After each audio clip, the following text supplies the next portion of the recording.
Imagine un prof particulier, dispo pour toi 24 heures sur 24, 7 jours sur 7, et totalement gratos. Un expert qui peut répondre à la moindre de tes questions sur le japonais, et même tenir des conversations avec toi sur n'importe quel sujet. Le rêve, non? Ah bah ce rêve aujourd'hui il existe. Il tient dans ta poche. C'est ChatGPT, c'est Gemini, plus largement l'IA. Et tu as littéralement un petit génie des langues à portée de main, dans ta poche, au quotidien. Alors logiquement, tu devrais te dire, bah c'est bon les gars, j'ai plus d'excuses, tu n'as plus d'excuses, on n'a plus d'excuses. On n'a pas de prof, bah le problème il est résolu. On n'a personne avec qui parler en japonais, bah le problème il est résolu. Hein? T'as besoin de 10 exemples pour l'utilisation d'un mot ou du vocabulaire? Eh ben c'est fait. Tu veux simuler un entretien d'embauche en japonais? C'est fait. Entre nous, on vit une révolution. C'est le moment le plus dingue de l'histoire de l'apprentissage des langues. Non? Qu'est-ce que t'en penses? Sauf qu'il y a un bug dans la matrice. Au lieu d'une explosion de nouveaux bilingues, bah on assiste au contraire. Le nombre de gens qui apprennent les langues s'effondre. Ouais, s'effondre. Chut. Aux États-Unis, par exemple, entre 2019 et 2021, il y a moins 17% de gens qui s'inscrivent aux cours de langue. Royaume-Uni, Europe, partout, c'est le même délire, la chute libre. Alors, la question est comment c'est possible? Je suis sûr que toi aussi, tu as vu ce que l'IA peut faire. Peut-être même que tu as l'appli sur ton téléphone. Tu l'as testé. Tu t'es dit en regardant cela, waouh, top. Et tu l'utilises sans doute tous les jours. Alors dis-moi, je te pose une question. Pourquoi t'es pas encore bilingue? Eh bien, je vais te dire pourquoi. Et c'est une vérité que tous les profs et les vrais apprenants connaissent. L'apprentissage d'une langue, ce n'est pas un problème de ressources, c'est avant tout un problème humain. C'est comme le fameux proverbe, on ne peut pas faire boire un âne qui n'a pas soif. Ce buzz autour de l'IA, c'est la même chanson que l'on nous sert depuis des décennies. T'as peut-être pas connu les années 80, moi oui, avec l'apparition des cassettes audio. Et c'était génial, je peux écouter des vraies conversations quand je veux, tous les jours. Apprendre une langue, bah ça va être simple et rapide. 1995, Internet, incroyable, du contenu illimité avec des partenaires de discussion.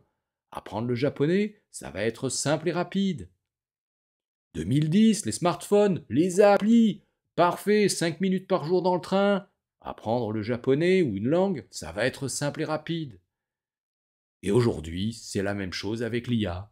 L'IA va rendre l'apprentissage du japonais simple et rapide. Tu vois un petit peu le schéma qui se dessine derrière tout ça? Le problème de fond, c'est pas l'outil. Le problème, c'est la promesse que l'on a. Alors laisse-moi être cash avec toi, butchake en japonais, parler franc. Aucune technologie, aucune méthode, aucun système n'existera jamais pour rendre l'apprentissage du japonais rapide ou facile.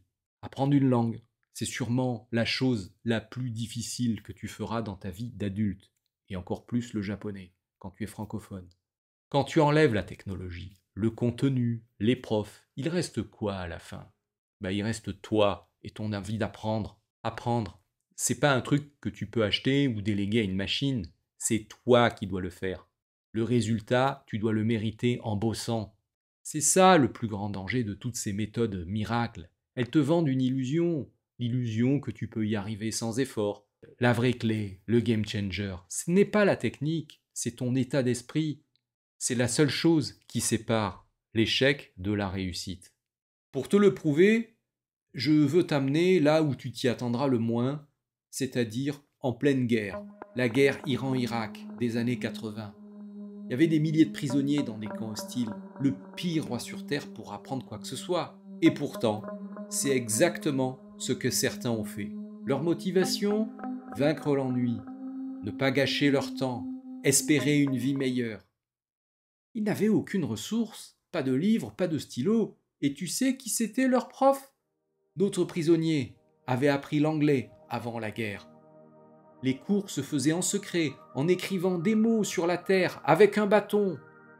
Le résultat, malgré tout ça, toutes ces difficultés, ces problèmes, il a été spectaculaire. Certains qui étaient analphabètes en arrivant dans les camps sont devenus si à l'aise en anglais qu'ils ont fini par monter des pièces de théâtre en anglais, sur la base de vie qu'on peut avoir dans un camp de prisonniers. Je ne te raconte pas ça pour t'inspirer de façon superficielle. Je te le raconte pour te marteler cette idée. L'apprentissage, c'est une affaire de désir. Quand on le veut vraiment, rien ne peut nous arrêter. C'est sur ce principe que je base tout mon enseignement. Moi, je ne suis pas youtubeur, je suis formateur, j'enseigne le japonais. Mais j'enseigne pas le japonais juste pour l'enseigner, j'enseigne avant tout à des humains, et je me concentre sur toi, sur ton travail, sur ta capacité, sur tes motivations, sur tes objectifs, sur ton envie de communiquer. Bref, sur la vraie vie, je me concentre. Alors s'il te plaît, arrête de chercher la solution magique, dans ta poche ou ailleurs. Ne perds plus une seule seconde. Commence à apprendre le japonais et à l'utiliser maintenant, comme tu peux, avec les moyens du bord, pour communiquer autant que tu peux. Parce que, comme ces prisonniers l'ont compris, dans les pires circonstances, le temps, il ne nous appartient pas. C'est là une ressource qu'on ne peut jamais récupérer. Elle ne revient pas. Alors vas-y maintenant.